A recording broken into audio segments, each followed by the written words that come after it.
Good morning, everyone. Bonjour tout le monde. Bonjour tout le monde. Good morning, good morning. Welcome to our masterclass. It's a pleasure for us as the English congregation of Philadelphia Missionary Center to welcome you in this place. We have a small delay, so I would like first of all to apologize for the late starting of our event. Please be patient with us. But in order to not waste any more time, I will present ourselves at the end of the activity. But I would like to welcome our speaker this morning, Mr. Henri-Fabrice BUKASA, who is going to take us through this masterclass on the interesting topic of how to set a vision and plan the year in order to reach the vision. Please welcome him and let us begin. Thank you very much.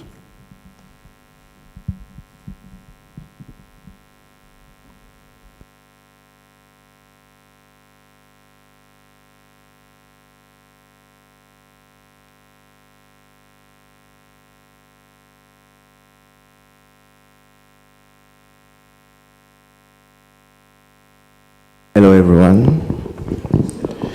Can you help me? Can you help me and greet your neighbors, please? Why are you so shy? Okay. Now can you help me and ask him why is he here? Maybe he gets lost. Maybe he gets lost when he was doing some errands. So can you ask him why is he or why is she here?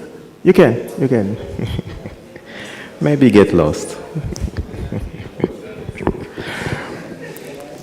Okay, so everybody, we all know the reason why we are here. We are here in order, Just to interrupt for a second. Yeah. We just want to check what is the level of English of each one. So we know whether we need to translate or if everyone is comfortable. So we had a form going around asking what is the level of English. So we gave 3 options. Who thinks that they are a beginner in terms of English fluency? Quel est le niveau d'anglais de tout un chacun? C'est beginner, vraiment les notions de base, intermédiaire ou avancé. On va juste essayer de montrer, comme ça on sait si on doit traduire ou pas. Alors, niveau de base élémentaire, une seule personne. 2. Niveau intermédiaire, moyen. OK. Et niveau avancé. Voilà, c'est la plupart. Donc je crois qu'on va y aller en anglais entièrement. Et les autres, ça va venir. Merci. So it can't be a goal this year for you to improve your English, right? So we are here, I don't know why. We are here for this masterclass, Don't Miss Your Target, in 2025. First of all, I'd like to thank God for this occasion and my brother, Pastor Sammy, for associating me to this wonderful program. So for an hour or a little more, I will teach you how to set a vision and plan your new year. But not only your new year, why not also your life? A wise man said, the more you learn about something, the more you understand what you are doing, and the less failure you will have. And I guess that you are here because you want to learn, and in doing so, I can guarantee you that this year, 2025, you will have less failure. Many people go through life with wishes instead of goals.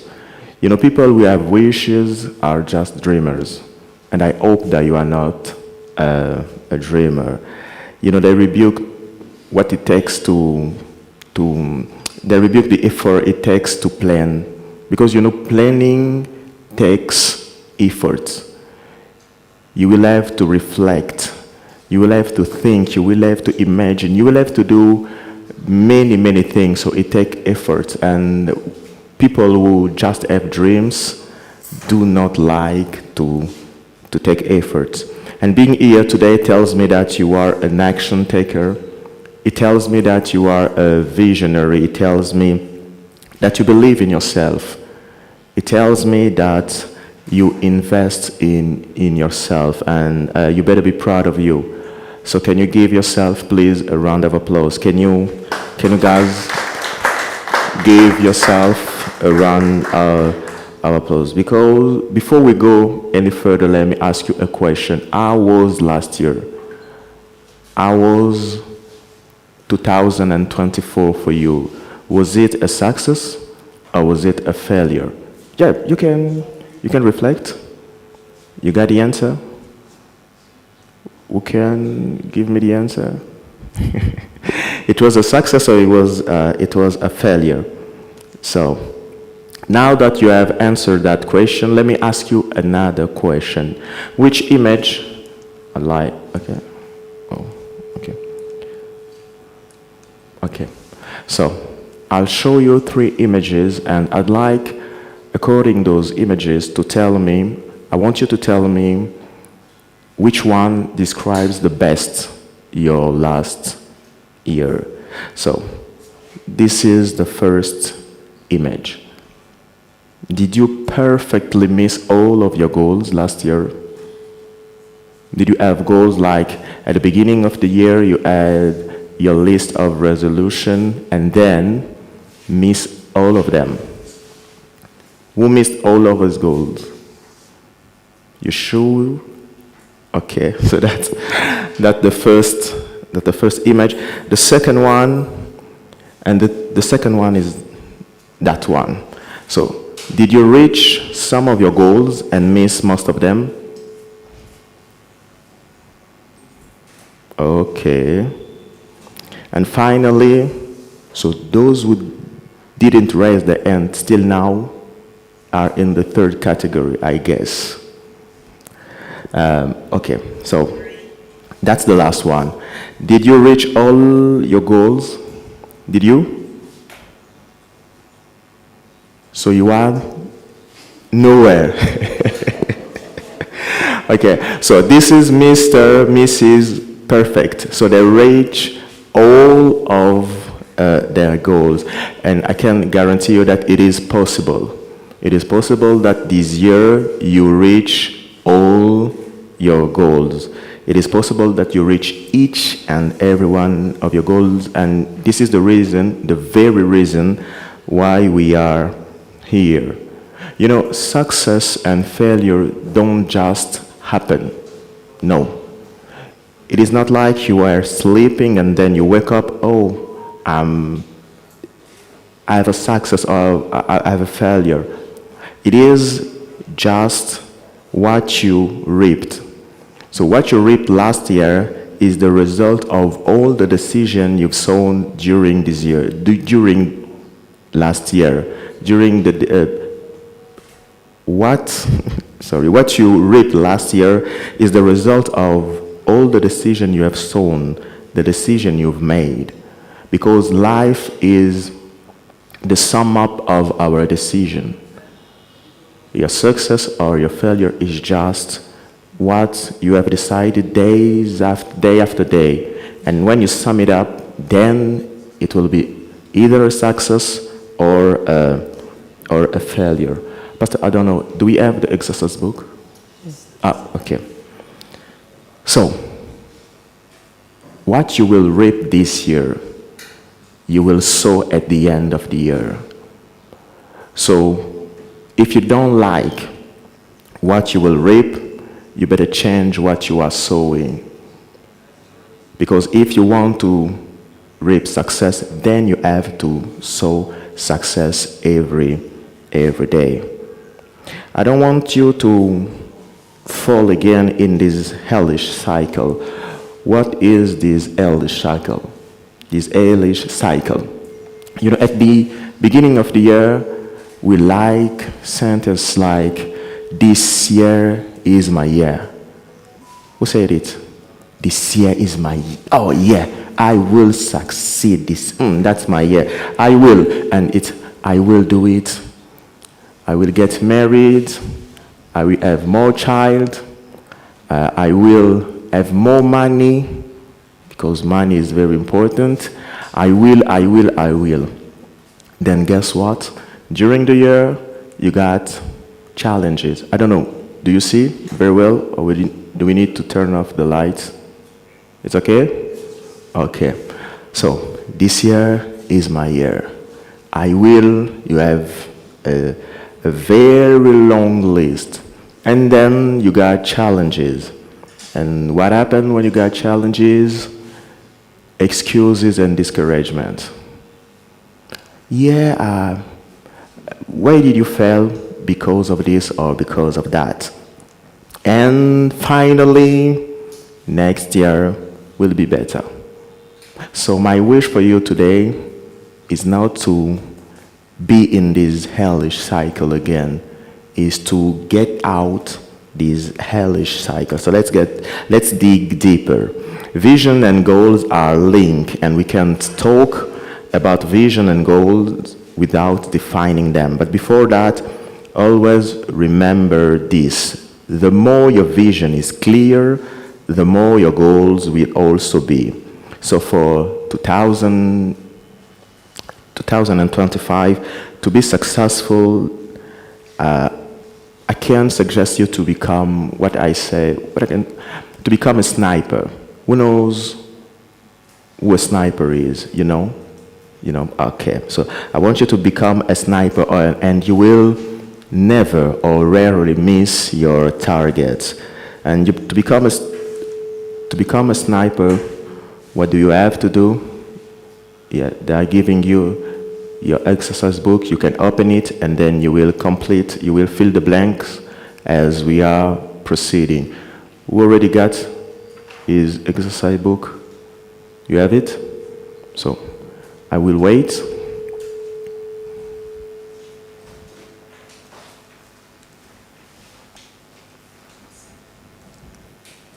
In the meantime, you can ask your neighbor his name, her name. Don't be shy.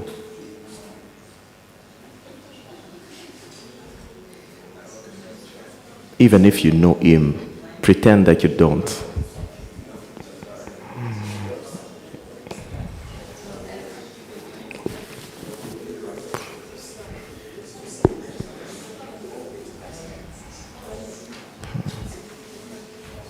Sorry.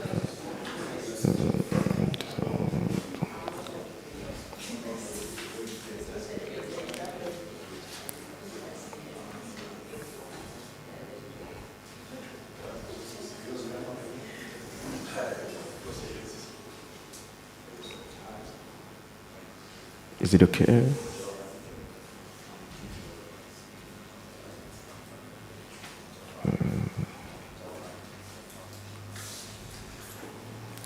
Pastor, they can split it so they can. No, it's okay.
Is it okay?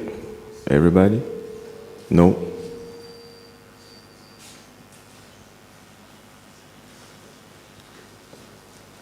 Pastor, we need more. We need more. Yeah, more questions. Okay.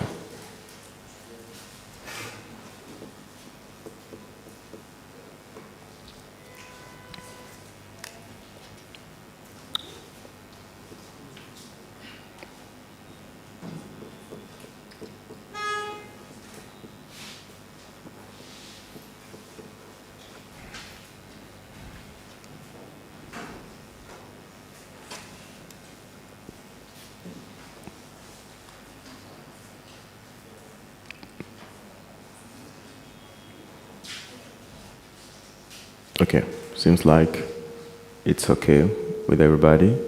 Okay, so I was saying in order to reach your goals this year, you better be a sniper. And how to become a sniper? First of all, you have to be silent. Okay? Do you have it on your worksheet? You have it? So yeah, you can complete it. There's an S, and then you can complete. You have to be silent. And when I mean silent, when I say silent, what do I mean? Be discreet. You know, be discreet. Not everybody deserves to know your vision. Not everyone deserves to know your goals. You know what they say? When you build in silence, your haters will not know what to destroy. We are not in heaven yet, so be sure that you got haters. Okay? And in order for them not to know what you are building, you better build in silence. Let your actions talk louder than your words. Don't be there and telling us your vision, your goals, I will do this, I will do that. Let us be surprised. Yeah, we like to be surprised. It's better to surprise people, so be silent. But share your vision and goals only with people who are committed to helping you achieve them. So be silent, but you have to have people you trust, people who are committed to see you be a success. And we all have some kind of people around us. You have to identify them, and you have to stick with this kind of people. The N stands for networker. Be a networker. If you want to go fast, go by yourself. But if you want to go far, be well accompanied.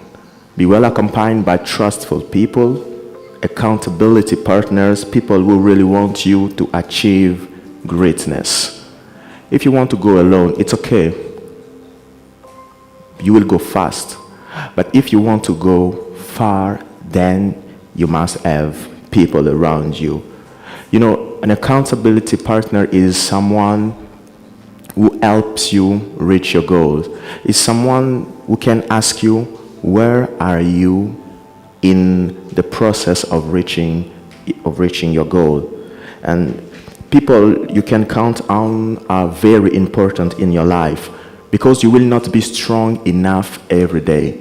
Some day you will have all the motivation in the world, but some days you will not.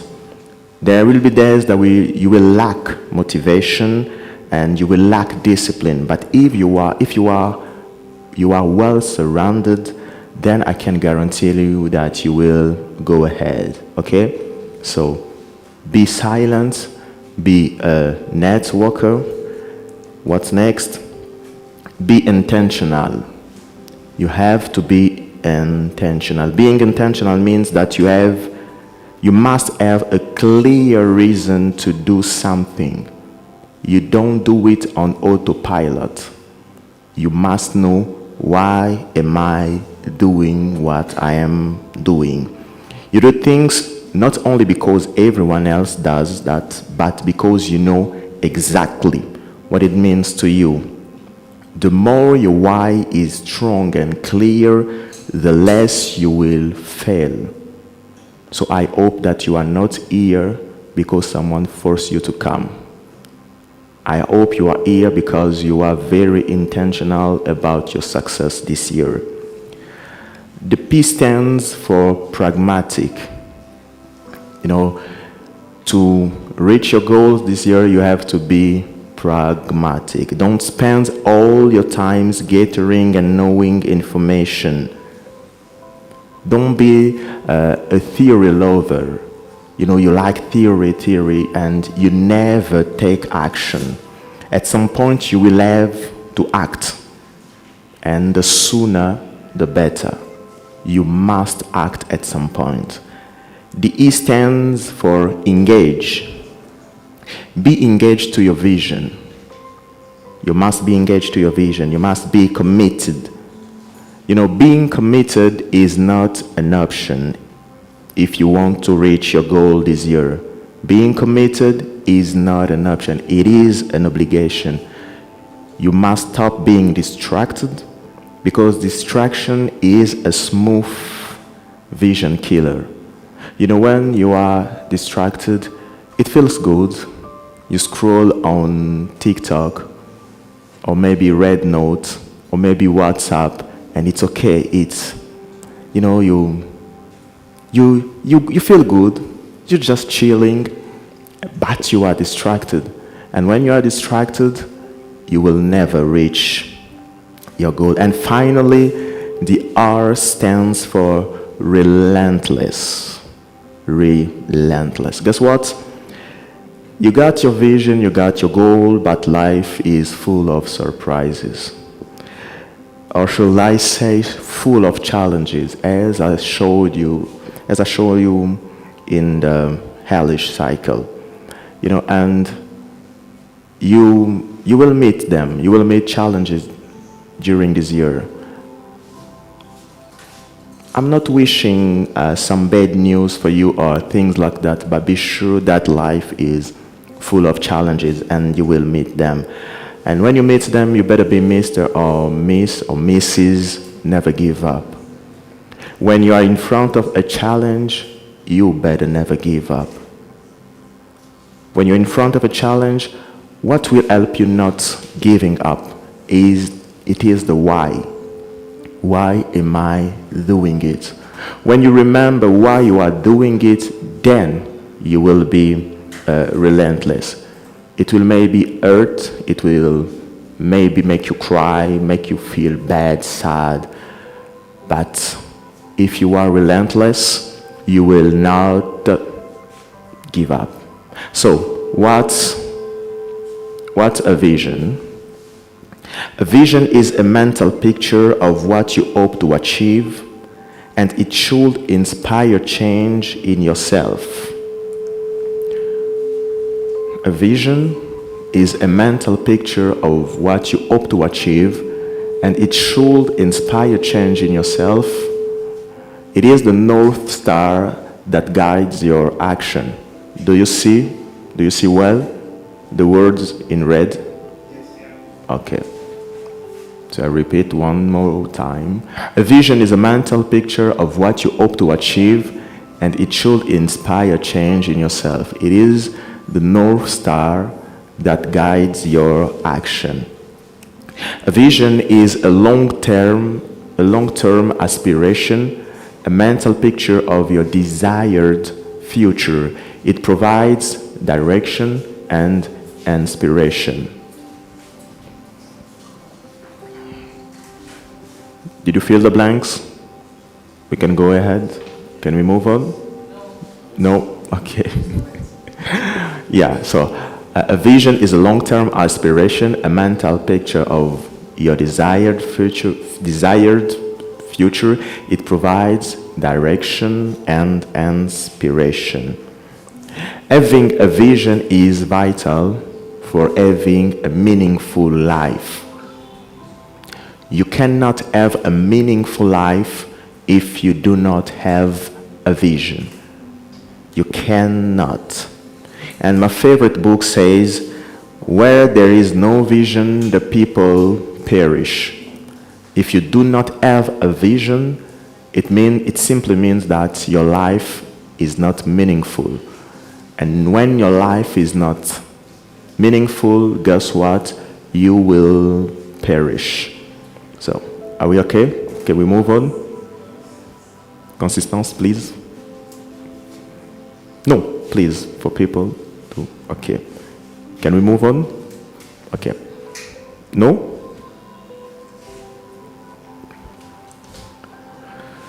So, when you think about vision, think this. What do I hope to achieve in the future? What do I hope to achieve in the future? You know, to live a meaningful life, you must have a vision. It is not an option, it's an obligation. Here are some examples of a vision. You can say this year, your vision is to travel for your vacation. You say, I'd like to go abroad for my vacation. You can see yourself enjoying, having some rest, enjoying good time. Or maybe this year your vision is to be promoted. Or maybe this year your vision, you can have, your vision is limitless. So it's up to you. So when you think about vision, think, what do I hope to achieve in the future? What do I want to do in the future? So how to set a vision? One of the questions why we are here now. How to set a vision. So to this question, how to set a vision, let me suggest this. Set your vision according to your will of life. Set your vision according to your will of life. What is your will of life? In coaching, I'm a coach, just to remember, just for you to remember. In coaching, there is a tool called the wheel of life. And that tool helps you explore where. Sorry? And that tool helps you explore where you are in your life right now and where you'd like to be in the future. So where you are right now, like a snapshot, and where you want to be in the future. So what does it look like? I guess you have it. You have it? Yeah. Okay, so you have it. So for each, as you can see, I don't know if you see it well, but yeah. So, slow down. Okay, too fast, sorry. Thank you. So, in coaching, there is a tool called the Wheel of Life. That tool helps you explore where you are in your life right now and where you'd like to be in the future. And I'm sure you have it on your exercise sheet. So, there are many sections in the circle, and for each section there is a scale. I can go ahead, I can move on, okay. It's a circle with many sections, and for each section there is a scale from 0 to 10, and you must score yourself according to your current situation. Do not score yourself according to your future. Score yourself according to your current situation. Okay? When you score yourself, be as frank as possible. Be as frank as possible, because you know, when you have to evaluate yourself, guess what? You say, I'm the best. Instead of giving yourself a 3, you will say, no, it's out of 10. Let me give myself 5. So be as frank as you can, as possible, and don't be hard on you. When you rate yourself, there is a rating scale. If it goes from 1 to 4, it means that area, that section needs improvement. If it's 5 to 7, it's kind of satisfaction. If it's 8 to 9, it is great. And if it's 10, far exceeding expectation. So don't worry, I'll show you. Okay. So this tool is about your current situation and where you must improve yourself. It is not a judgmental tool. It is a growth tool. So don't be hard on yourself. It is not a judgment tool. It is a growth tool. Shows you where you need improvement. So what does it look like when you take an assessment? It looks like this. It's just an example. Let's say that the life domains that are important for you are your career, money, health, relationship, personal growth, fun and recreation, physical environment, spirituality. The best part, one of the best part of this tool is its adaptability for the user. You can add as many sections as you want, but you must stay concise. Don't go over 10 sections. Do not go over 10. If no, there is, okay. Let's suppose that we have as life domain love and your relationship with your partner. If you are a monk, it doesn't concern you. Then you will move it out. If you are not yet a parent, you cannot have parenting as a life domain. So you can customize it according to what are your needs, but do not go beyond 10 sections. Keep it concise. This tool is very important, and in coaching, we help people have a vision, and we help people to improve themselves when they need it. So let's say domain 1, career. You say, I'm at a certain level, but I want to be promoted.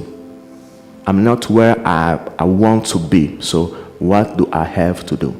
Being promoted is just the vision, mental picture. We'll talk about goals. Being promoted is just the vision, and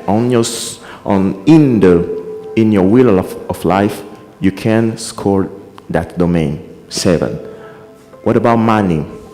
Very important. I need to have more money. I need to become financially educated. I want to be debt-free. Earning money at the end of the month doesn't make you financially educated. And it is very important. If I can suggest you a life domain, it will be financial life. It has to be on your wheel of life. It has to be. So when you will draw your wheel of life, remember, the coach told me, money, my financial life. You need to be debt-free, to be more financially educated. I know people who got their paycheck at the end of the month, but pastor, 1 week after they get their salary, they are broke, like dead. They don't even have, I cannot understand it. So they are earning money, but they are not financially educated. It seems like they live life according to a holy trinity. Spend more, and guess what? Spend again. They don't know how to invest. They spend, and after spending, they're like, oh my God, I got nothing left. I got nothing left. So you have to be financially educated. It's not here, but you can have as a domain of your life your intellectual life. You say, I want to be more educated. I want to be more educated. I want to learn some good things. I want to learn some good stuff. It's a domain my family and I value a lot. Around 7 years ago, I was like, I want to be more educated, and God allowed me, give me the opportunity to have a master's degree in business administration, a bachelor degree in Christian counseling. My lovely wife here has a master's degree in Christian counseling. I have a certification from the John Maxwell team. And guess what? I'm not done yet. So this year, for my intellectual life, I want to be more educated. I got new goals. So you have to have goals. You have to have a vision. It is very, very important. What about you? This year, you can say, I want to learn a new language. I want to learn English. I want to learn Chinese. I want to learn Spanish. instead of going abroad, I want to learn one of the 4 languages. Who speak even one of the 4 languages? National language. Who speaks? 1, 2, 3, 4. It may be a challenge. You already know how to speak Swahili. You can say, I want to learn how to speak Kikongo. I want to learn how to speak. It's not better if it comes from outside. I speak English and you are proud. But when I ask you, do you speak Kikongo? No, it's not Bach. It's one of the national language. Okay, so you can tell yourself, this year I will learn either Swahili, either Chiluba, one of the 4 languages. So for a moment, we'll do an exercise. For each domain, you have it on your sheet. For each domain, can you write down your vision? Only 3 things that you want in the future. Only 3. You are not allowed to cheat. You are not allowed to cheat. So, can you write it down? 3 goals, 3 for your vision, for your spiritual life. What do you want? I'm not asking you where you are right now, but I'm asking you, what do you hope to achieve in your desired future? What do you want to achieve in your spiritual life? 3 things. What do you want to achieve in your physical life? What about your health? 3 things. Maybe you want to be healthier, you want to exercise more, you want to become a bodybuilder. What about your emotional life? Love and romance. As I was saying earlier, Pastor, if you are a monk, then it doesn't concern you. It's none of your concern. So, emotional life, love and romance. Maybe you want to spend more time with your husband, with your wife. What about your social life, friends and family? You are a good worker, but you need to spend more time with your children, more time with your parents,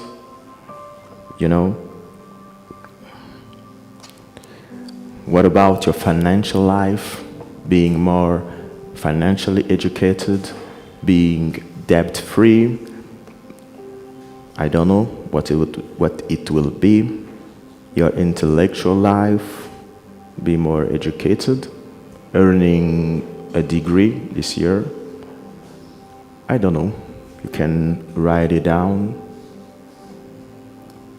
Pastor, if I can say something. Yeah, go ahead. How is everyone doing with the English? Sorry. Are we following? Is it all good? Is it okay? On arrive à bien suivre, on comprend bien. Oui? It's okay? Okay. Ah. Thank you very much. And while you're filling out your form, apologies to Pastor Henri-Fabrice. It is important for us to present him correctly. Who is the person speaking to you? I think you would have seen on the posters, on the flyers on your table, it is someone who's actually qualified to stand in front of you and talk about life coaching. He is a life coach certified by the John Maxwell team. For those who do not know what the Maxwell team is, after the masterclass, take a moment and do some research. It is amongst the best teams around the globe of people who can coach you through different areas of life. So you have someone very qualified to share with you the things that he's sharing with you. He's also an author. I believe a book is coming very soon. Yeah. He is a pastor, like you have heard yourself, and he's a facilitator. He has a lot of different areas in which he's evolving. So it is a great pleasure for us to have him, and please make sure you maximize what you're being taught today. Thank you. Thank you, Pastor. So, are you done? Not yet.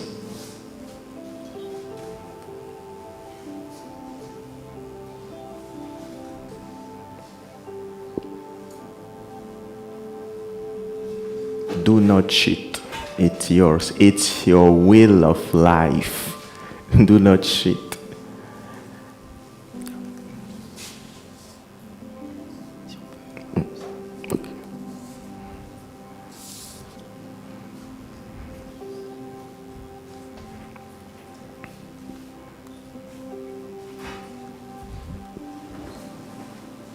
Financial life, maybe your neighbor didn't write, be debt-free, so he is not in debt. Financial life, maybe your neighbor do not write something. Maybe he's already a billionaire, you don't know, so do not cheat. Are we okay?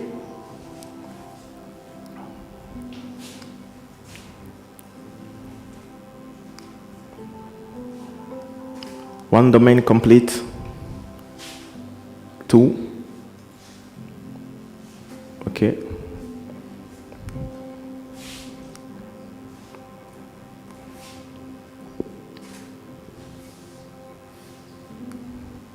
You know, it's like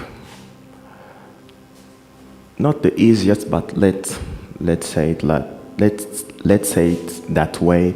It can feel like it is the easiest part to write down your vision. But for your vision to become reality, you must have goals. So are we done? If not, that it's not a problem. You can. The exercise book is yours, son. So you will not give it back at the end. So you can go and proceed at home. So after having your vision, you must have goals to plan not only your new year, but also your entire life. This wheel of life, it's not meant to be just for this year. It is a tool that you can use for the rest of your life. You know, your New Year resolutions, who had New Year resolution? Who? Did you have New Year resolution? Okay, so did you write them down? You did? Okay, so New Year resolution are wishes as long as they are not written down and not following a detailed process. Write them down is having them is good, first thing. Writing them down, second thing. But you must follow a detailed process. And from now on, let's focus on how to plan your new year, and why not how to plan your life. So, what's a goal? A goal is a specific target that you seek to attain in the future in order to fulfill your vision. A goal is a specific target that you seek to attain in the future in order to fulfill your vision. One last time, a goal is a specific target that you seek to attain in the future in order to fulfill your vision. Remember this, your goals must be written down. You must write down your goal. You must have a list of your goals and you must read it regularly. Having a list is good, writing your goals down is good, but you must read them regularly. Let's say you must read them daily for the goals of the month and monthly for the goals of the trimester. It's just an example, but you will find your way, you will find what will be the best basis for you. And you have to do this in order to evaluate yourself. Where am I? Where was I supposed to be? A goal is what? So your goals must be written down. You must have a list of your goals and you must read it regularly. Okay? A goal is a written statement. You are stating what you are going to do. And studies have shown that if you write down your goals, you are around 42% more likely to achieve them. So writing them down just puts you on the track to success. And by setting goals, you are providing yourself with a target to aim for.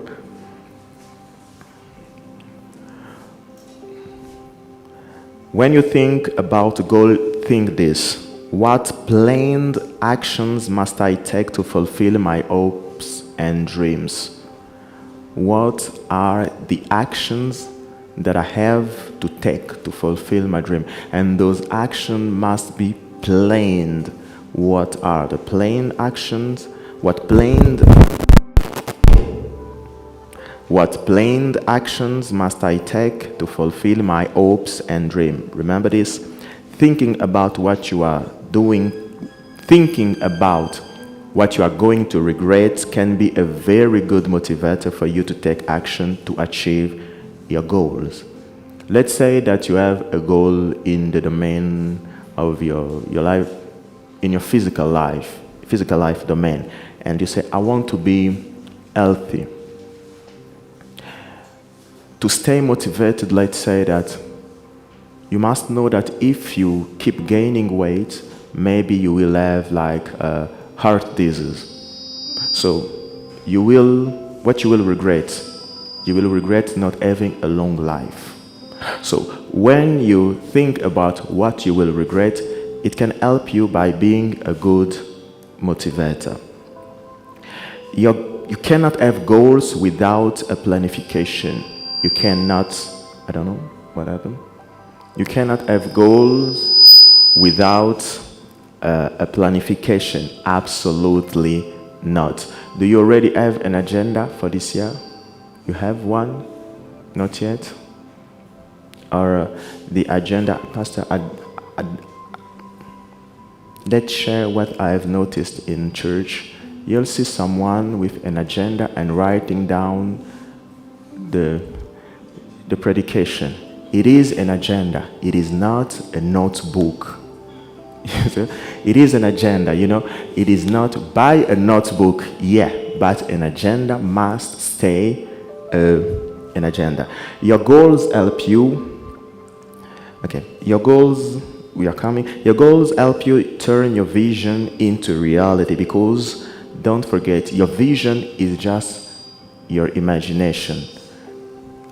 This is what I want, but it stays in your mind, and your goals will help you put it out of your mind and make them a reality.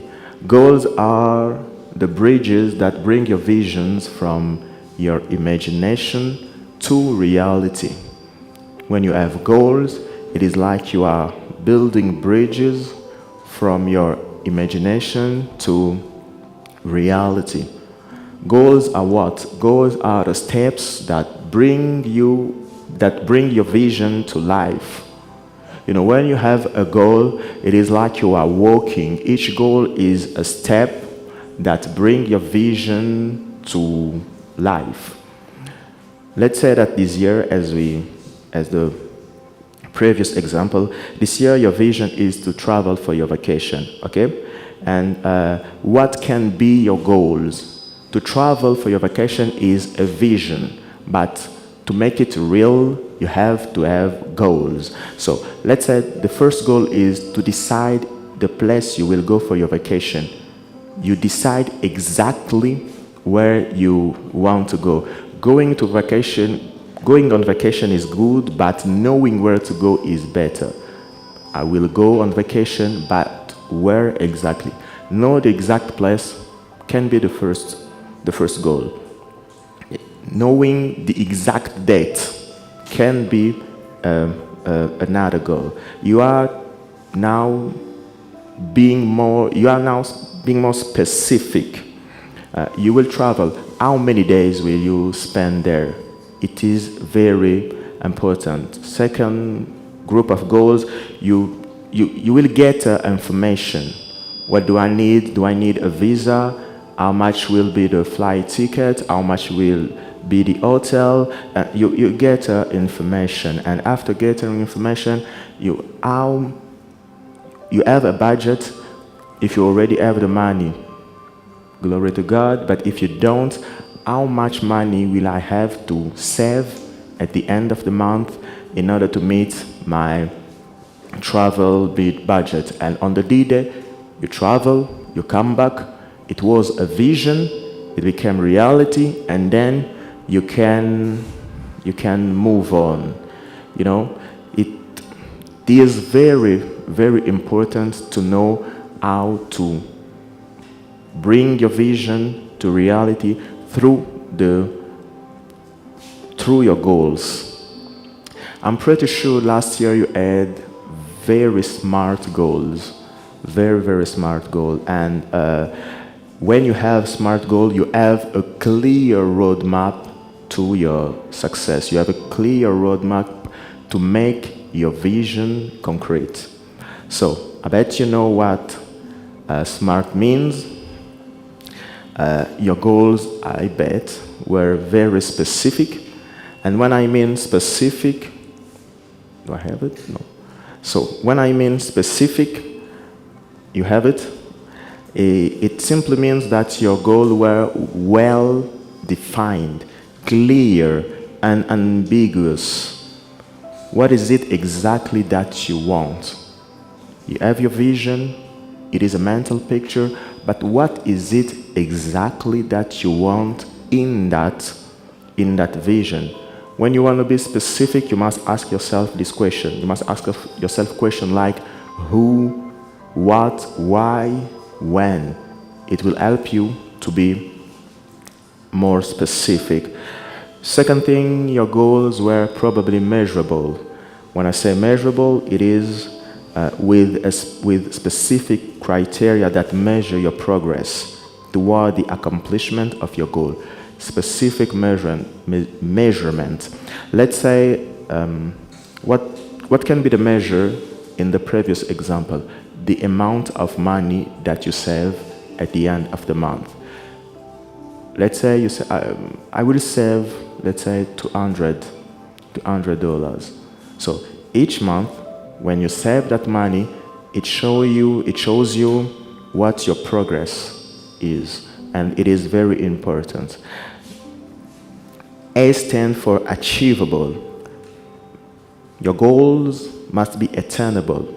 Attainable, but not impossible to achieve. You know, do you have the support, the resources, the skills, the knowledge, the ability to reach your goal? R stands for realistic. Within reach, it has to be realistic and very important, relevant to your life purpose. You cannot have a goal which is not relevant to your life purpose.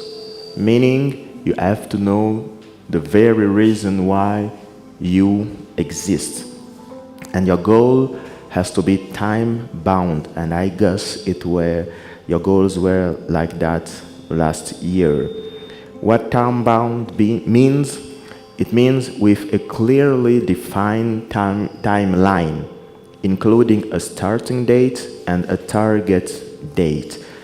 The purpose is to create urgency.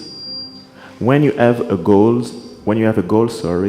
you must have a date when you start and a date when you are supposed to finish. Without it, you will never finish. You must create a healthy sense of urgency. Why? Because the most precious currency of life is time. We all have the same amount of time, but we don't spend it wisely sometimes. And the most precious currency of life is time. So you better use it well. So let me give you an example of a smart goal. You want to travel, as I said, be more specific. I want to travel to, let's say I want to travel to Likasi. What did you think? I was about to say New York. Going to Likasi is a travel. Going to Kolwezi is a travel. But let's say I want to go to Zanzibar. I want to go to Harare. I want to go. But when do you want to go? I want to go in December. You are being more specific. I want to spend 2 weeks there, more more specific. And what will I do when I will there? I want to enjoy visiting tourist places and like this. You are being more specific, okay? Measurable, the amount of money, 200. Achievable and realistic are very, very linked. So achievable, do I have the resources? How much will it cost me to travel and go there? Let's say $2,000. Can I have it till October? No, I can't. So I have to change my plan. I have maybe to change the destination. I keep the vision, I want to travel, but I just change the destination. Being realistic, will I have, how do you say, Pastor, in English? Congé de service, how do you say it? Yeah, congé de service, how do you say? Leave, annual okay. leave.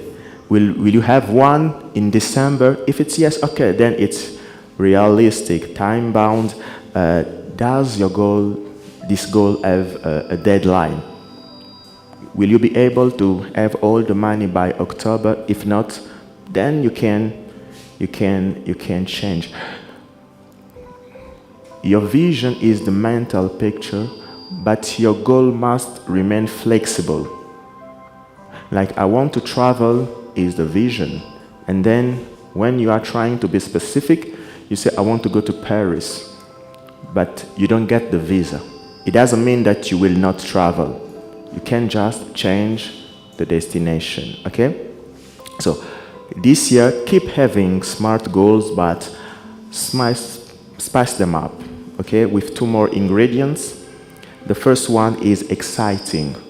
You must have powerful and exciting reasons why you want to complete your goal. When you want to go on vacation, what can be very exciting for me is to visit place for tourists. It is very important for me. I want to discover. For the ladies, I'm pretty sure that it will be to go shop. Am I right, Pastor? Yeah, I guess so. Yeah. No. Yes. So it will help you stay excited. So when I will be there, so I can say, when I go to Dubai, yeah, I want to go to the desert. Yeah, I want to be on a camel. I want to go to the Burj Khalifa. No, but for the lady, I want to go to Dubai Mall. I want to buy some.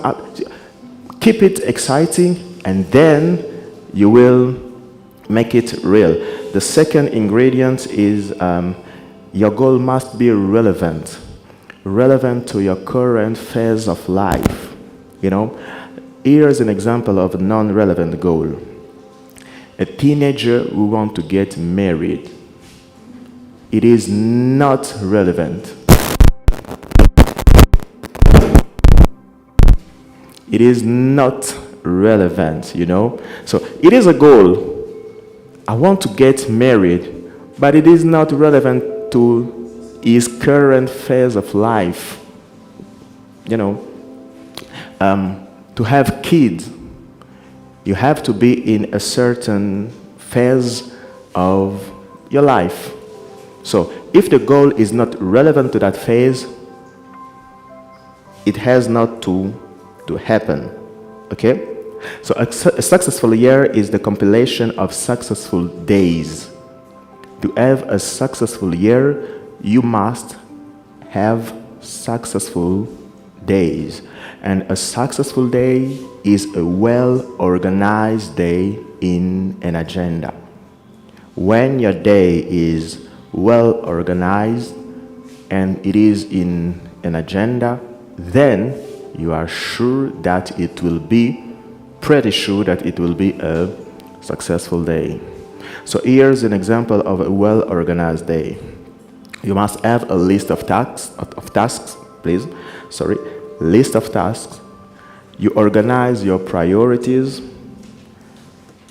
and among your priorities, you must have the top 3 of your days. And the top 3 priorities cannot be postponed. You have to do them that day. Like I must finish a report. You have to finish it, to finish that report that day. I must give a call. Do I have to do it today? No, it can be postponed.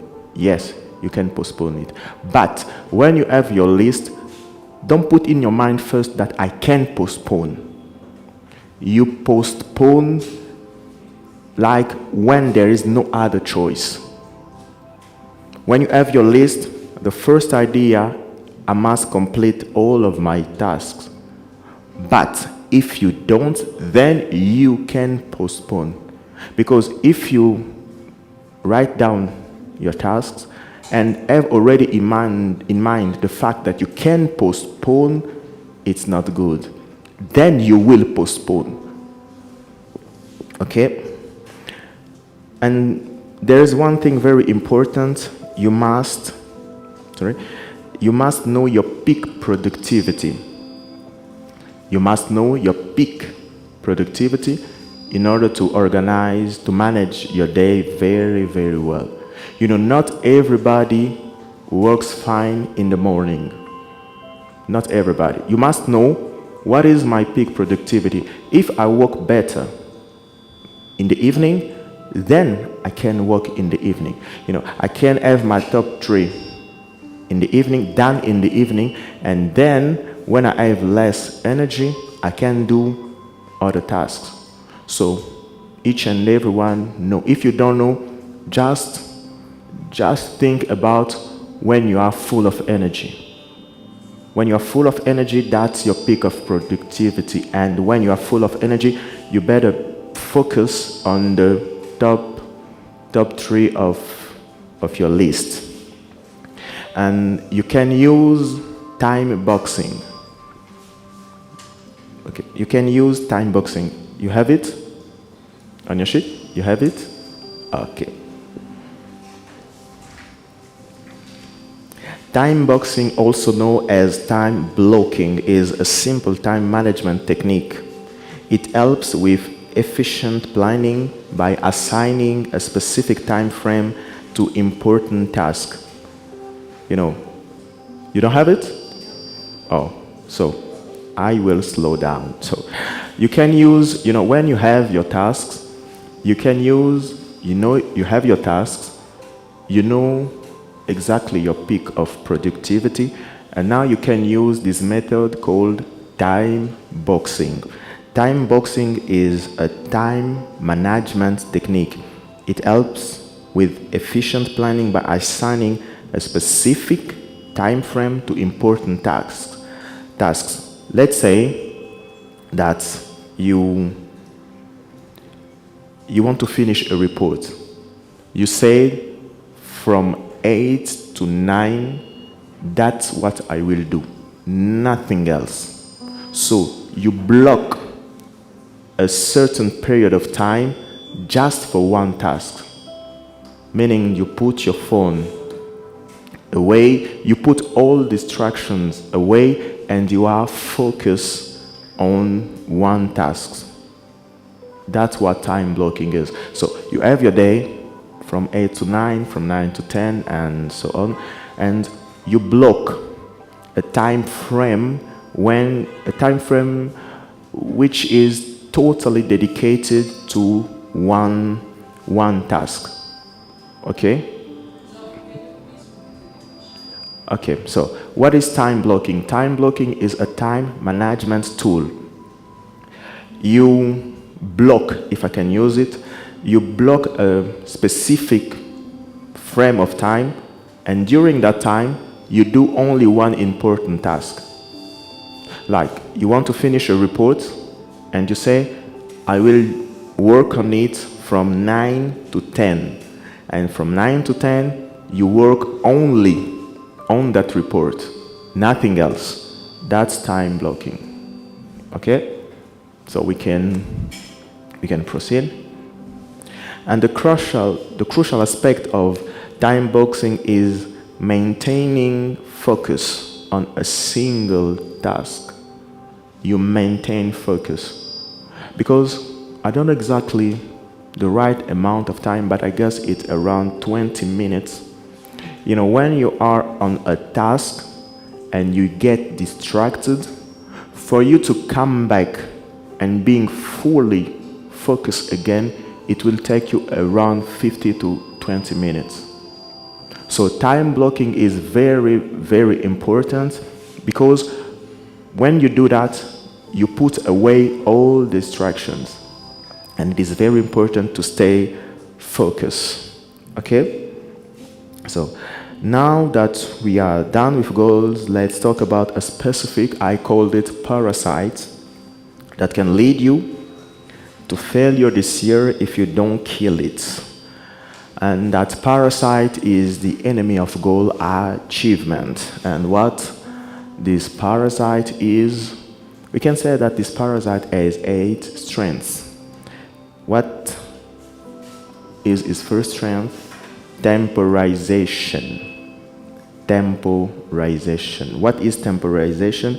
Temporization is procrastination. It is the fact of delaying things. You must do it today. You say, I have time. I will do it tomorrow. Guess what? You don't have time. You must do it now. You know, temporization is caused by lack of discipline, negligence, by many other things. And most of the time you can meet someone who can tell you, I will do it one day. But I really like what someone says. He says that one day is not a day of the week. During the week you have Monday, Tuesday, Wednesday. When one day is not a day of a week. So you better say, I will do it on Friday. I will do it on Saturday. I will do it in 2 weeks. But when you say, I will do it on one day, we will search among all the days in the calendar and we will not find one day. So how to eradicate procrastination? You must create a sense of urgency. You must create a sense of urgency. Do it now, or do it as soon as possible. So when you do it now, you kill procrastination. When you do it as soon as possible, you know that you will do it. Let's say on Friday, you have a deadline. You have a deadline, and it's okay. So the second strength is entourage, or should I say, to be more specific, bad, very, very bad entourage. Yeah, go ahead. Mm-hmm. No, I say that temporization is procrastination, and the way to eradicate it is to create a healthy sense of urgency.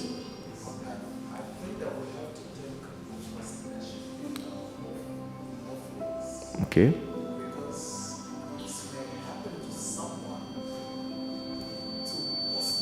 Yeah.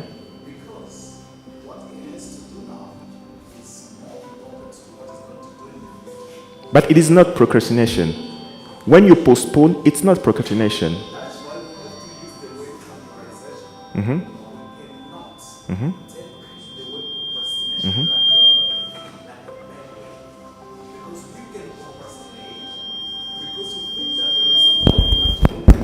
Mm-hmm. Mm-hmm. Mm-hmm. I guess, sorry to interrupt, I guess it's better to use postpone. Procrastination most of the time is in a bad sense, if I can say it like that. Most of the time, yeah. So I'm speaking most of the time, and it's better to say I postpone it, because what are the reasons you procrastinate? I said it, lack of discipline. But when you postpone, as you said, you do not postpone because you miss discipline. You postpone because you have urgent tasks. So that's why I say it's important, it's better to use the word postpone when you have other things very important to do, but when you do, you are not in the mood, you don't feel good, no, it's procrastination. Not convinced? Yeah. Yeah, no, go. Try to see the specific meaning of procrastination. Yeah.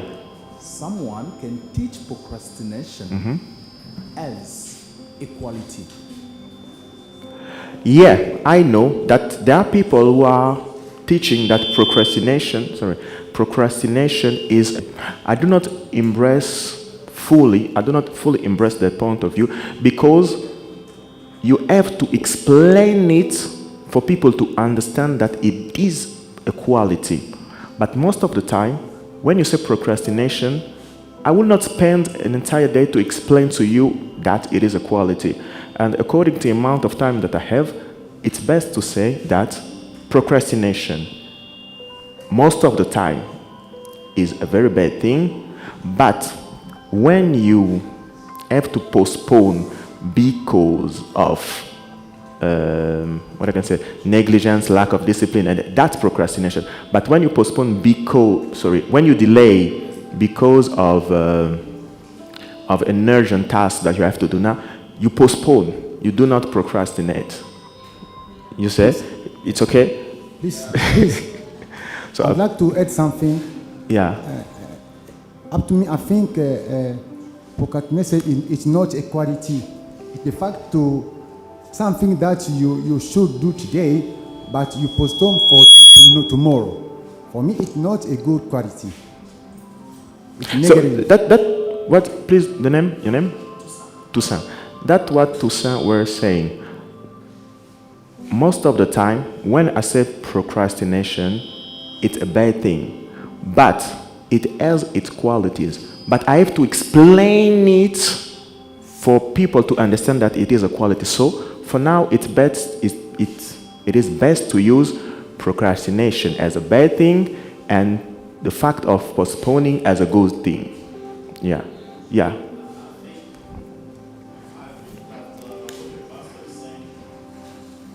No, here I'm not a pastor. Sorry, okay, I understand the point. So I think we need to think about what is the goal. Saying is to procrastinate. That name, sorry. See, or to postpone. Yeah. Both of them, the link is the goal.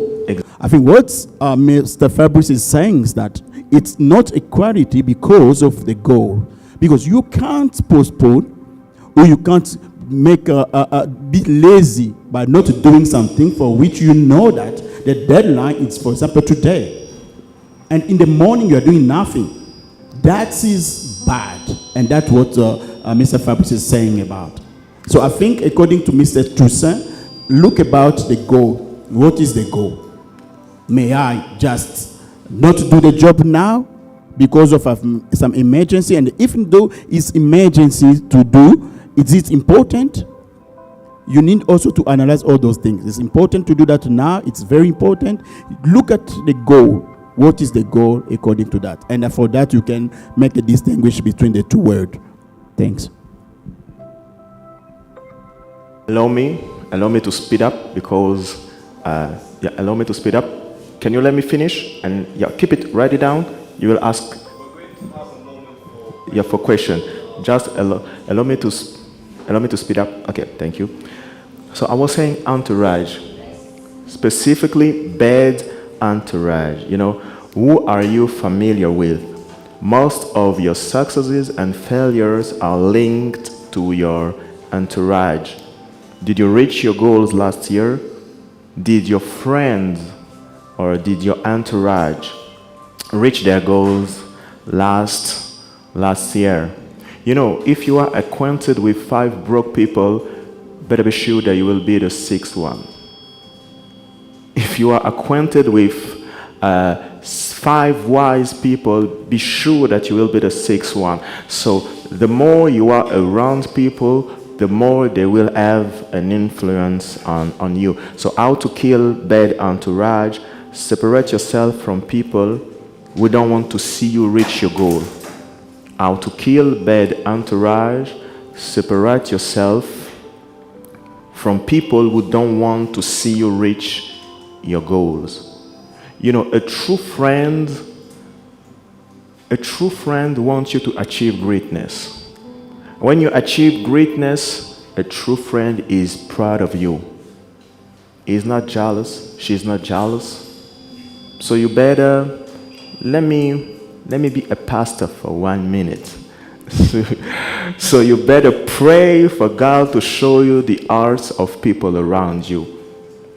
To keep only the people who want to see you achieve greatness. So let me close my bracket and let me no more be a pastor for the rest of the time. So, third one is reticence, to be reluctant. To be reluctant to what? To be reluctant to afford. To lack commitment.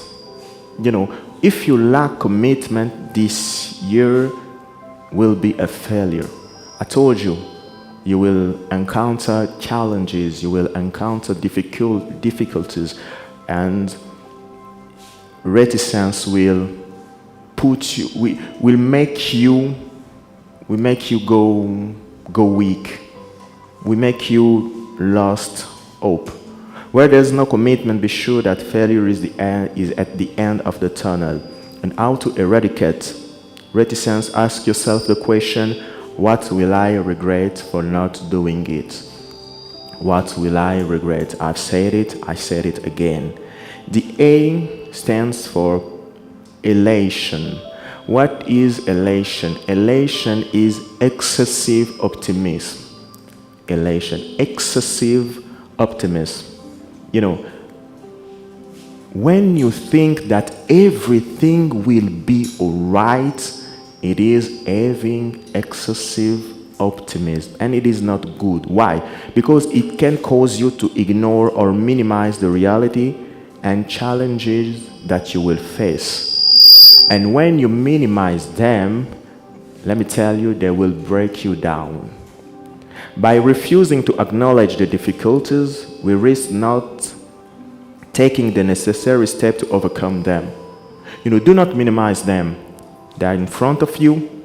You evaluate them, and you do what needed to be done what will need to be done at the moment. You know, when you have excessive optimism, you will tend to overestimate your chances of success. I will succeed, but you are overestimating your chances of success, and you will underestimate the potential risks. So this year, when you set your goals, I don't want you to be pessimist, but I want you to be realistic and to be very, very realistic. How to eradicate elation? Keep it real. Stay optimistic, but keep it real. I'm not asking you to be fatalistic, but simply to be realistic, okay? Sophistication. You know, so what is sophistication? Sophistication is perfectionism in the tiny details. You want everything to be perfect. And when you want everything to be perfect, guess what? You will nourish the fear of failure. And when you nourish the fear of failure, you will get paralyzed and you will not act. Even perfection cannot be achieved. We only must pursue it. You know, by pursuing perfection, we make ourselves better. But when you achieve perfection, it simply means that you don't need to learn again. You don't need to make yourself better because you have achieved perfection. So perfection can only be pursued, but can you reach it? I don't think so. So how to eradicate sophistication? There is a Japanese philosophy that I really like. It is wabi-sabi. Who knows wabi-sabi? Yeah, Wabi-sabi. I really like it. What is wabi-sabi? Wabi-sabi. Do you have it, or should I spell it? You have it? Okay. Wabi-sabi. Okay. Wabi-sabi is the art of imperfect perfection. And as I said, it is a Japanese philosophy according to which things should be kept simple, and each one must know how to accept imperfection. It is wabi-sabi. Very, very, very good Japanese philosophy. You know, not to say that you will be negligent, but that you will know when to stop and when to say it is done, and when to say now I can proceed. The sixth one, we are about to finish. The sixth one is indifference. Indifference. You know, status quo is one of the best friends, you know. As long as you lean, people who are indifferent have status quo as their best friend. You know, as long as I live, I'm okay. You know, I have the breath of life, thanks to God. You are a spiritual one. But guess what? You are not living, you are surviving. And surviving is it's not very good, you know. So how to eradicate indifference? Get used to challenging yourself. You must have your own challenge. You must become an improvement seeker. You must check your will of life. What should I improve this year? What should I improve this month? What should I improve this week? And when you are an improvement seeker, then you will eradicate indifference. The T stands for Tacitus. You know, that parasite who kills dream knows how to hide its presence. It knows how to make you feel. It knows how to make you fail and feel comfortable. You know, you are failing, but you are feeling very good, Pastor. It is a paradox, you know. And, you know, we all know a Mr. Excuses, a Miss Excuses, or a Mrs. Excuses. I used to use excuses. I didn't do it because, you know, Pastor, I didn't pray because I didn't have the time. I didn't visit that person because I didn't have the time. I didn't do it because. You know, you're excusing for not reaching your goals are the tacit way this parasite uses to make you justify your failure. You didn't do it because of this or of that. So can you ask yourself, what is your lovely excuse? Or should I say, what are your lovely excuses? Why didn't you reach your goals, some of your goals last year? You may have a reason, but to be honest, that reason is an excuse. So this year, you better not have excuses. You know what they say? Those who want to achieve something find a way, but those who don't find excuses. If you want to achieve something, if you really want it, then you will find a way. But if you don't, you will find excuses. There is a South African entrepreneur and speaker that I really appreciate, Vusi Tembegwayo, and he said, the validity of your excuses will not give you the results that you want. The validity of your excuses will not give you the results that you want. They may be valid, but they will never give you the results that you want. So if you don't kill that parasite, it will become a symbiote. It will become a symbiote. You will live with it. You will live with it, but you will never reach your goal. So how to eradicate the fact of that parasite to be tacit? Keep evaluating your progress. Keep evaluating your progress. And when you evaluate yourself, it is true. It's not hidden anymore. It's not hidden anymore. So you can see that you are going ahead or you can see that you are stuck, or you can see that you are doing nothing. And the last one is expectations, or should I say bad expectation. Waiting for the right time to act. I'm waiting for the right time to act. I'm expecting that there will be a right time, or waiting for someone else to do what you are supposed to do. You know, you have to do something, but you say, no, he will do it.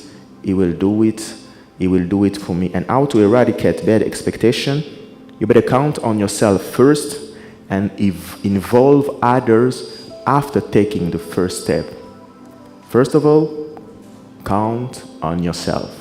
And then you can involve other person.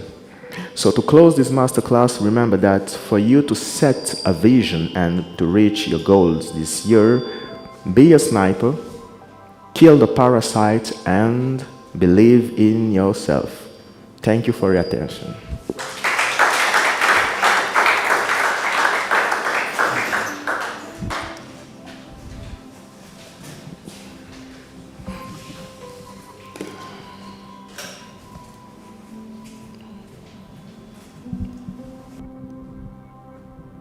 Hello, everyone.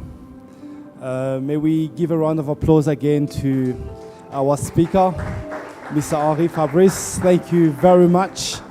That was very rich. Right, we have gone a bit over the planned schedule, so we're going to try and mix up what we're doing. We had a scheduled break and question time after the presentation, but we're going to try and mix those together. There is some refreshment at the back, so as each one is going to get some refreshments, others can also ask the questions that they have. That would help us move forward a bit faster in order to finish up on time. So please, if you have any questions, it is the moment. And if you'd like to grab a drink, something to bite, you can head towards the back. Thank you very much. So do we have any questions? Yes. Can we?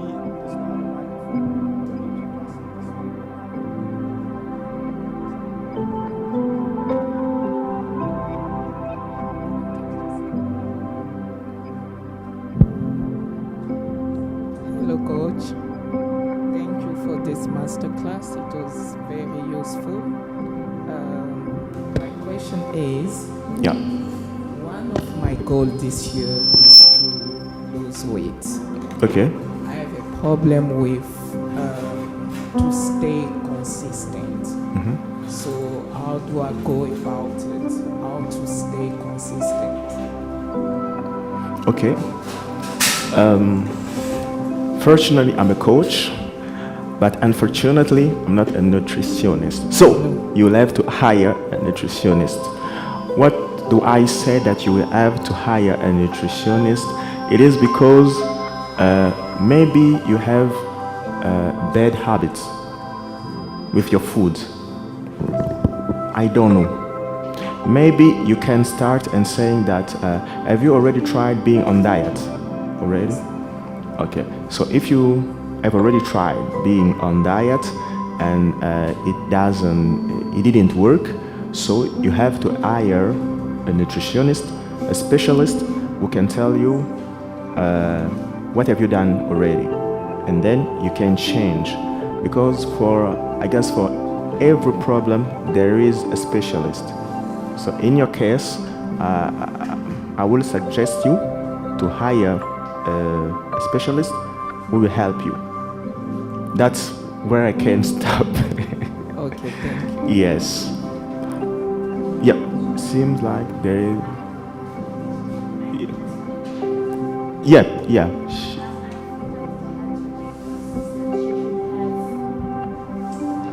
I feel like for her to remain consistent, she should have someone with the same goals with her in order to keep each other accountable. Yeah, a partner of accountability. So the problem is you don't remain consistent, or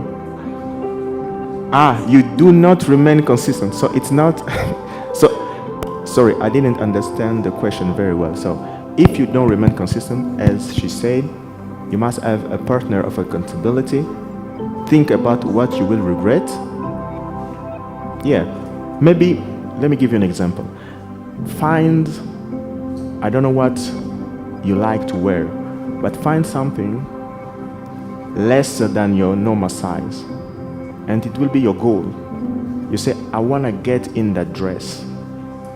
I want to get in that trouser. You must make it exciting.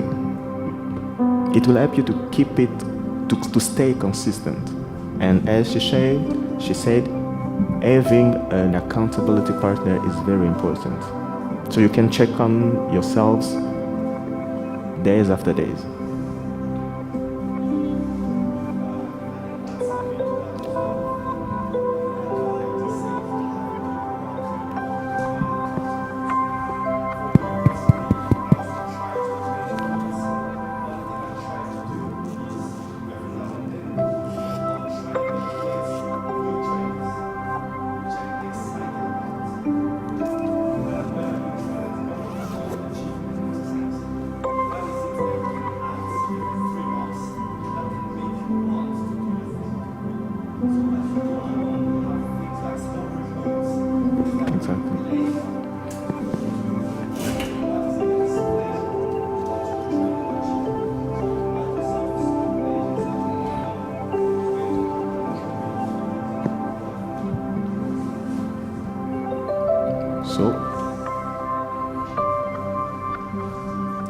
Yes, any more questions? We're maybe going to try and take 3 more questions, just so we don't overrun with time. Thank you.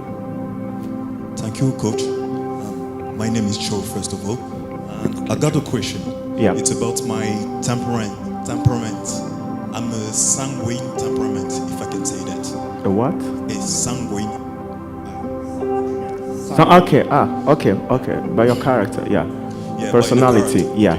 You talk about something that was really important for me is about temporization. Yeah. When you say that we must create a sense of urgency, but I got a constant with myself. I never have a sense of urgency. Okay. Even at the, we can say that I create it even if I got an appointment for a job or something like that. I can do the thing, but not with the sense of urgency. What concept advice can you give me about that and about elation too? Because I think that I'm too optimistic. I can just believe that I can do everything, first of all. Okay. So what can I do first to change this? Okay. Yeah. Sorry. Please, as we are asking questions, go and have a drink at the back. It's our moment to have a little break before we leave. Thank you. Maybe they are not hungry or thirsty. Don't be timid. Have a drink, have something to bite. Thanks. It's for you guys. Okay. So, about elation, what you can do is you can keep in mind that you can do everything. But I say how to kill it is to keep it real. I can do everything, but I must keep it real. You know, I can do everything, like I can go to the moon, but is it important for me to go to the moon? No. So you have your list of I can do, and then you ask yourself, is it important? You know, is it important? And if it's not important, so you can erase it. You keep it real. You know, I can do it, but when I think about reality, I don't need to do it. It's for elation. And you say about your personality, you are like Sangha. Yeah, Sangha. And to create a sense of urgency, like I said, you have to create it. You have to. Because if you don't create that sense of urgency, you will not take things seriously. I say healthy sense of urgency, because if you create a non-healthy sense of urgency, you'll be stressed out. It has to be healthy. You create it, you say, I must do it. If I don't do it, I will regret it. And you find the reason why you will regret it, and then it will help you to create that sense of urgency. I guess I did help you? Okay, Joe. Okay. There was what? Okay. Good morning, Coach. Good morning. My question is, which advice can you give to someone, like you said, a goal is a written statement. The person has a goal, a vision, and everything, but is dealing with fear. Like she feel like, will I be able to achieve it? Like she's constantly diminishing herself. Which advice can you give to that person? Okay, so which advice can I give to that person? As a coach, I can say that we first need to identify the reason why that person fear, the very reason of that fear. Maybe it is a complex which was born in her childhood or something like that. We must first identify it, and then we must help that person, and then we must help that person to change perspective. You know, a square can be a square. It can be a line. It can be a point. It all depends on which angle, which is your point of view. So it is a fear because of a certain point of view. And as a coach, I will help that person to reflect what is the origin of that fear, and help that person to change perspective. But one advice is to do it. Do it. Don't wait for it to be perfect. You know, do it. We all fail. And I really appreciate someone who said that fail is F. First, A, attempt, I, in learning. So when you fail, it is your first attempt in learning. And you will not start from zero again. You will know that I failed. It's okay to fail. We are not in heaven yet, so it's okay to fail. That's my advice. Yeah? Toussaint, I didn't forget. Yeah. No, I'm not talking about temporization. It's okay. So when it comes to someone who set a goal, and he wants his goal to come to fruition, and he has done his utmost, but he didn't succeed. How are you going to score him? How am I going to score him? I will not give him a score.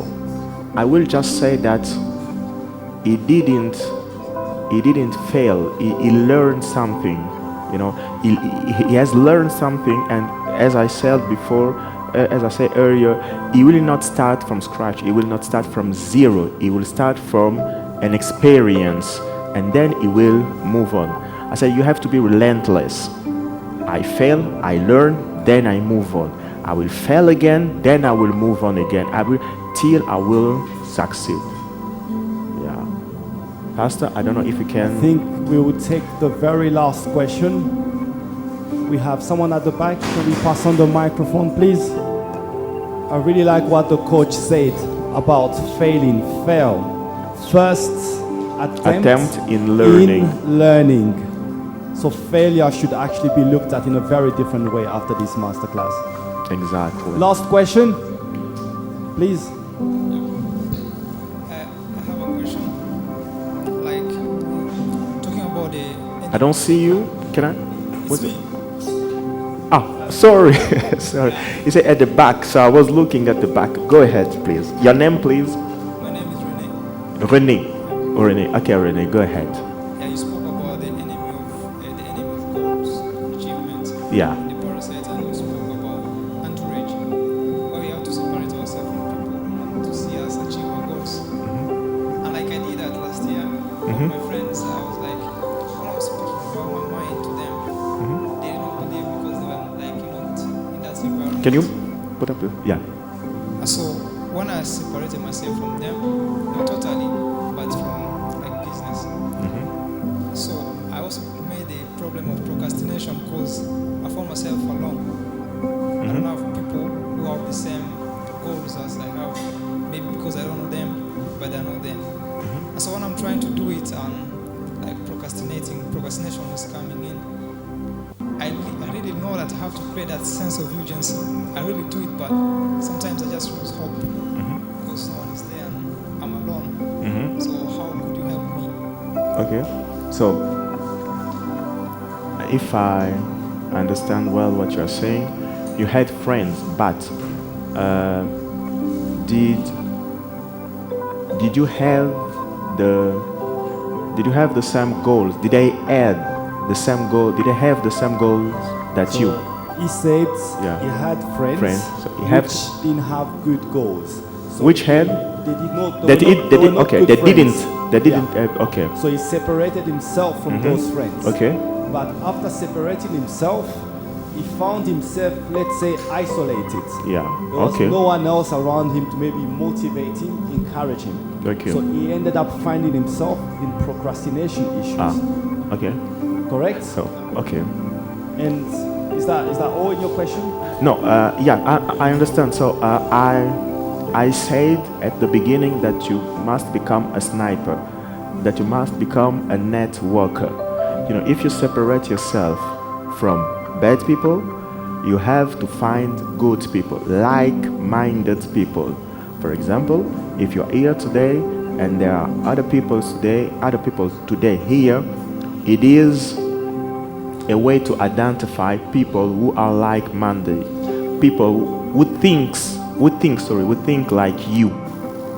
So instead of staying isolated, you can talk with people here. You can be acquainted with people here because you know that each and every person here want to know how to set goals, want to know how to achieve their vision. So when you separate yourself, you have to find other good people, like-minded people, and then you will move on. Yeah. So it was the last. That was the last question. I feel like we're going to overrun, but I guess this is the opportunity to say that Mr. Henri-Fabrice is a life coach. Why don't you look into how to see him on a private basis? Because that is a profession that he does as well. Life coaching is a thing. So I would encourage you to maybe see how to get his contact details and see how you can consult with him. Yes, can we move on that basis? He is a life coach, he's available. Maybe you can see him after the session and see how maybe to organize an appointment with him. All right? Thank you very much. We just need to try and move on, otherwise we're going to be kicked out of this place. Right. I am just going to try and share a few words with each one present here today.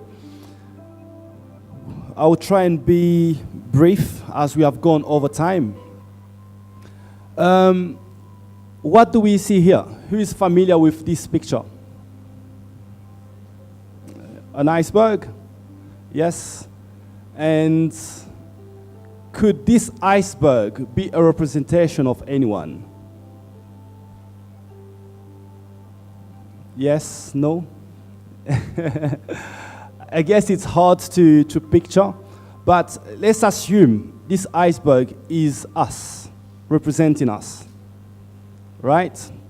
We have two main parts to the iceberg that we often know of. It's the visible part on the upper side, and then we have the part that is underneath the water, which is not visible, but which, as we're looking at this picture, is the main mass, is the main part, the biggest one of the iceberg. If we go on to the next slide, oops, I've turned it off. Right, here we are. I have some annotations on there. Excuse me, my voice is a bit burnt, but we have some annotations on there. I'm just gonna give you 1 or 2 minutes for you to read what we have as annotations on the iceberg. Can everyone see the picture? Can you see the photo? Yeah. Awesome. So if I can try and describe this quickly, the iceberg, like I was saying, is a representation of who we are. As human beings, we have three parts to us. We are spirits, we are souls, and we are bodies. Our body is the physical, the outside, the envelope that everyone sees. And within us are two immaterial components or elements, the spirit and the soul. When we read through different definitions in the dictionary or online, very often the two, the soul and the spirit, are often described as the same. But when we look deeper into it, we can come to differentiate the two. I don't know, has anyone got a clue of what the difference could be between the soul and the spirit? Any idea? Soul, l'âme et l'esprit. Une idée sur la différence? Even in French? Yes. By what, sorry? Okay, please. You have a radio. You have a radio. It doesn't play. That is the soul. When you connect your radio to the electricity so that your radio may play, this is the spirit. The spirit is an active force that's helped the soul to react and to act. Okay, anyone else? Even in French, can anyone try to give a difference between the two? Yes, Brother Joe? Yes, I'll try it in French, just to be more expert. Si on doit parler de l'âme, on voit carrément le centre des émotions et notre réflexion, donc les douleurs, la joie et tout ce qui va avec. Mais l'esprit va au-delà de tout ça, l'esprit va dans le sens du subconscient, dans la conscience interne. Donc c'est l'esprit qui gouverne, c'est un subconscient, un inconscient qui reçoit toutes les informations, les informations, qui ne sait pas différencier normalement ce qui est vrai ou faux de base d'abord, qui accepte, c'est pour cela. Mais les émotions, et plutôt l'âme, c'est plus où il y a les émotions, c'est plus le berceau des émotions. Okay, thank you very much. I think we can try and move on with those two answers. Thank you very much to Mr. Toussaint and Joe.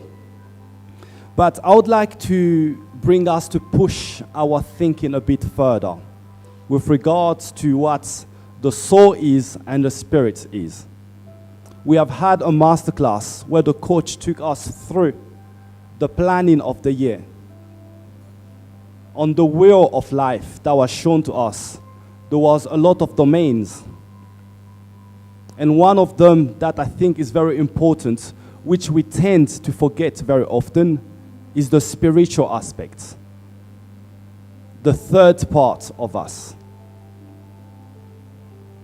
Do not feel shy, but I'm going to ask a question.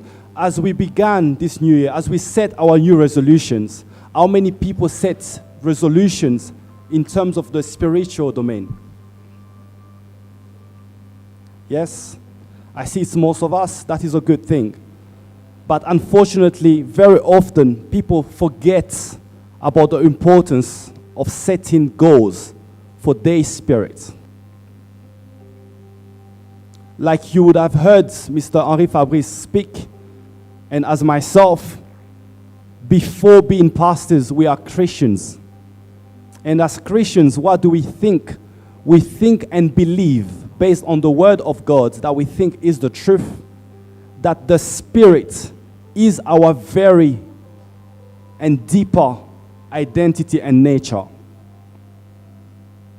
We are spirit before anything else. And then we can say that we have a soul within a body. We are a spirit with a soul within a body that is an envelope. that shows us the importance of that dimension, the spirit. And it is very important for us in this new year 2025, as much as we set financial goals, relationship goals, fitness goals, health goals, we also need to set spiritual goals. Why are we spirit? Because the one who created us is spirit, and he created us in his image. That is what we get to learn at the light of the scripture of the Word of God. So as we are ending our masterclass today, I just want us to bear that in mind. Spirit, soul, and body. Let us go away with all that we have learned today. But let us remember one aspect which is very important that we need to take care of. That is our spirit. I want us to look at this diagram for a moment to see how we can be influenced.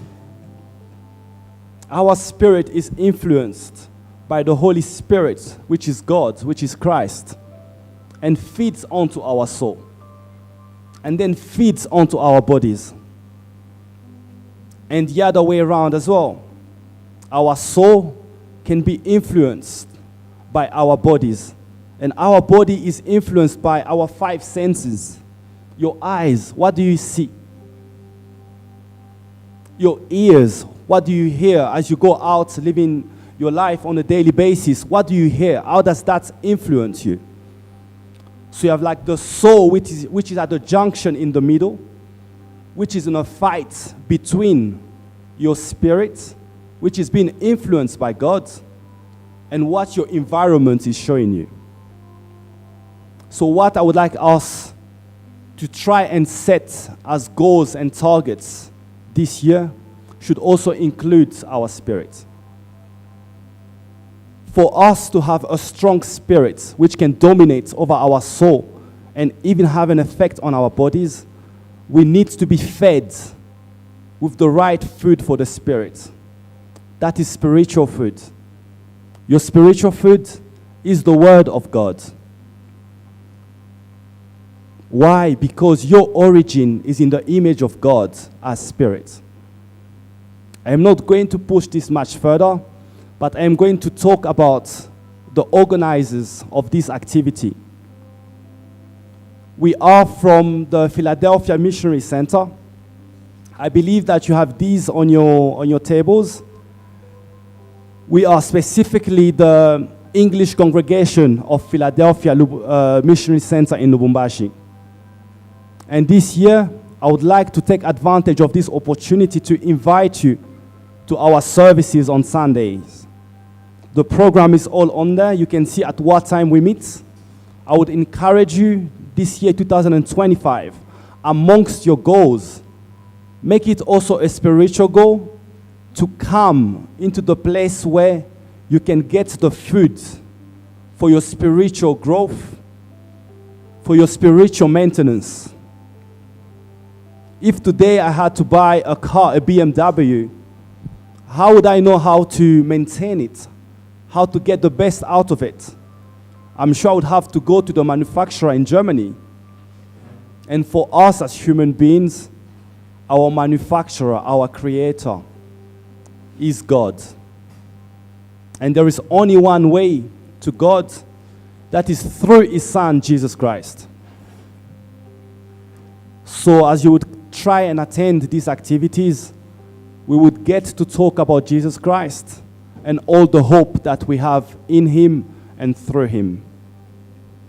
So that is the end of our masterclass today.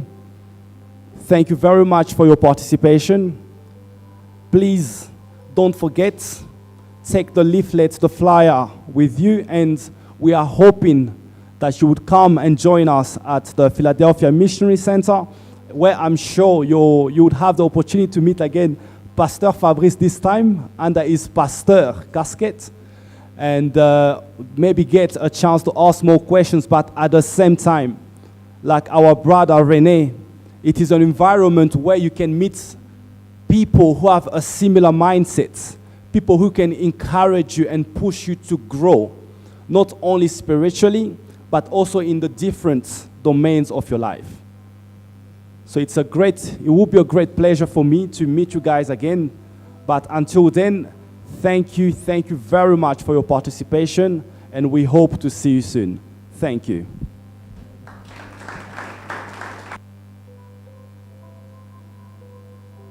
Please feel free, there's still more drinks at the back. There's still more food I can see as well. You can grab as you leave the place, and we look forward to seeing you again. Thank you.